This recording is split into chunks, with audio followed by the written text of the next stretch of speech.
Hi, this is Dr. Jeff Zeig in Phoenix, Arizona, in my office at the offices of the Milton Erickson Foundation with another 5-minute tip for therapists. And thank you so much for joining me.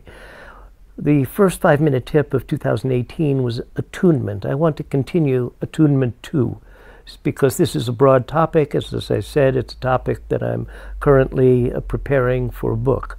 Attunement is the basis of empathy. It's the physiological basis, the psychological basis, the social basis of empathy. We are designed to respond implicitly. For example, we are at a theater, somebody coughs and there's a cacophony of coughs. Somebody claps and other people clap. Two people who are walking down the street, perhaps not even knowing each other, will attune their steps. People who are sitting next to each other at a sporting event might attune their posture. We are designed to respond and not necessarily realize that response. We are social creatures. We like to be attuned. We like to go to the movies together, laugh, cry together, to a sporting event together, to cheer together. Attunement is part of our biological design. Now, communicators, as I talked about in the last 5-minute video, can attune consciously. What can we attune to? In the last video, I was attuning to Rachel's posture, to her nonverbal behavior, to her eye blink, to her breathing rate, to her posture, to her gestures. But we can also attune to people verbally. Like we could attune to the speed of speech of someone. We could attune to the metaphors that someone uses. We could attune to the tone of voice. And what we're doing is acting as tuning forks, as if the one person is going verbally or non-verbally, and what we're doing in responding is we're going verbally or non-verbally. This sets up a feeling of likability, a feeling of rapport, a feeling of goodwill, and it's being done on a implicit level, because that's the way in which the human system is designed. We believe that a lot of our behavior is initiated consciously, but so much of our behavior is responsive. The field of social psychology demonstrates how people respond without necessarily realizing the response or without necessarily realizing the cue that led to the response. For example, we know from research that if the context changes, behavior can change. If you paint a restaurant in the United States with red colors, people spend more money. We know that in an experiment in social psychology, if there's a faint odor of lemon, which is often associated with cleaning products, people tend to clean up their space more than they would do that if the faint smell of lemon was not there. Now, it's not that people recognize these things. It's just this is part of our social design. So attunement is a way to begin a relationship.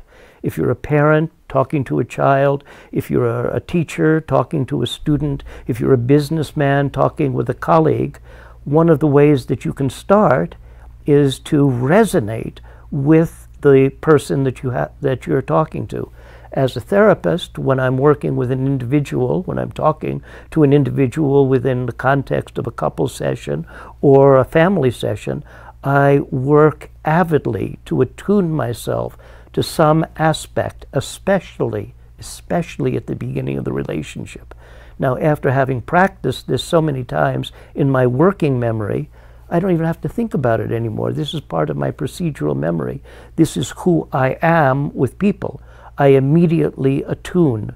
I recommend to you that you practice this in your conversations with family, with friends, with clients, and demonstrate to yourself that by initiating attunement, you get a better opportunity to empathize with the person with whom you're talking. So thank you very much. This is Jeff Zeig with another 5-minute tip for therapists.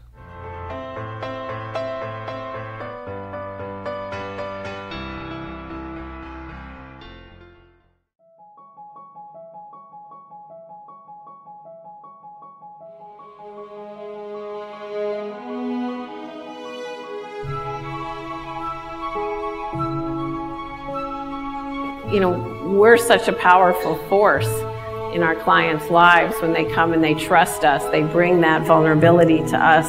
And then can we hold that hope at a time when they can't? Can we know how to create the direction for them when they can't?